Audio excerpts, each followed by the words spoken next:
Hello everyone, welcome back to my YouTube channel. In today's class, we are going to learn a topic from English grammar. We are going to learn the difference between finite verbs and non-finite verbs. So let us start. So first let us try to understand what is finite verb. A finite verb is a verb that has a finite or limited agreement with the subject. Now what does that mean? It means that it limits its usage as per the subject's parameters. There are three main parameters upon which this limitation has been fixed. So what are they? They are tense.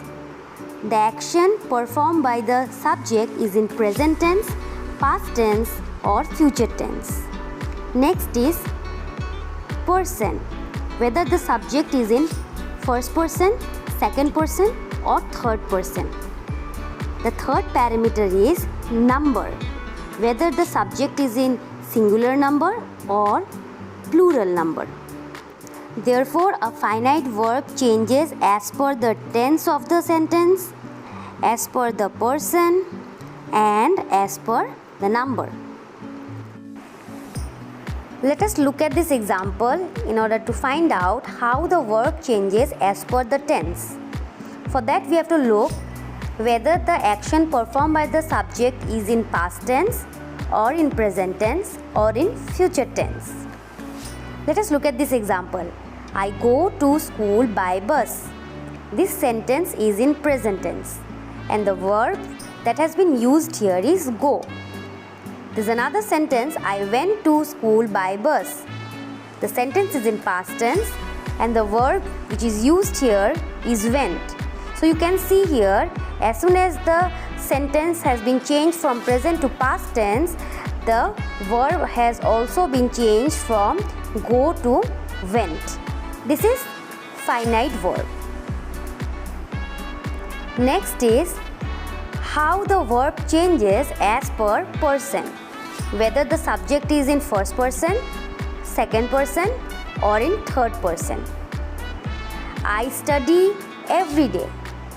In this sentence, study is the verb and the subject here is in first person. There is another sentence, he studies every day. Here, the verb is studies and the person is in third person. So you can see here that as soon as the person changes, the verb also changed its form. This is an example of finite verb. Now let us try to find out how the verb changes as per the number. That means whether the subject in the sentence is in singular number or in plural number. Look at this sentence. Tiger is a ferocious animal. In this sentence, the subject tiger is in singular number and the verb here is. Again, there is another sentence. Tigers are ferocious animal. Here, are is the verb and the subject is in plural form, that is tigers. So you can see here that when the subject has been changed from a singular number to plural number, the verb also changes its form from is to are. This is an example of finite verb. Now we will try to understand what is non-finite verb.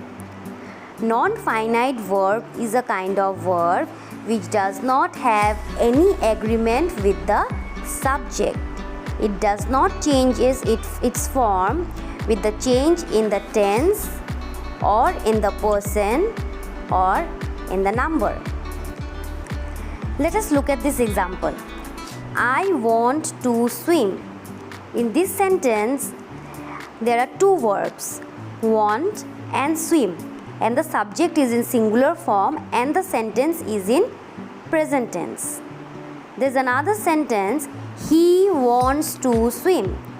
Here also there are two verbs, one is wants and the other one is swim. And here the subject is also in singular form and the sentence is in present tense. So you can see here clearly that while the first verb, that is want, changes into wants, the other verb swim remains same. Therefore, want is finite verb, whereas swim is non-finite verb. Now that we have understood that the non-finite verbs do not function as a verb in a sentence, let us try to understand its functionality. The non-finite verbs acts as an adjective in some sentences, it acts as a noun in some sentences, and in some sentences it works as an adverb. So we will learn about it elaborately in our next video, wherein we will also learn about the different types of non-finite verbs, that is gerund, infinitives and participles. We will discuss about it in a new video, but let us try to recall once what we have studied in this video.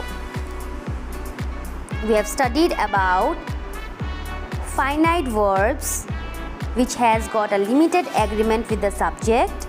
It has got 3 parameters depending on which the verb is used. First is the tense, second is the person, and the third is number. We have also understood that how the verb changes as per the tense, as per the person, and as per the number. Then we understood about non-finite verbs which do not have any agreement with the subject. We have taken an example where we have seen that the finite verb has changed its form. On the other hand, the non-finite verb remained the same. Then we have understood that the non-finite verbs acts as an adjective in some sentences, as noun in some, and as an adverb in some sentences, which we will study elaborately in our next video. We have also understood that there are 3 types of non-finite verbs. They are gerund, infinitives and participles. This also we are going to study elaborately in our next video. Here I have given few questions for you all to solve. If you have any suggestions or questions related to today's class, then you can comment me in the comment box. And that's all for today. If you like my video, please click the like button. Please share the video with your friends so that they also can get to know about this topic. Please subscribe my channel so that you can regularly get my videos, and thank you so much for watching my video. Until then, stay safe and goodbye.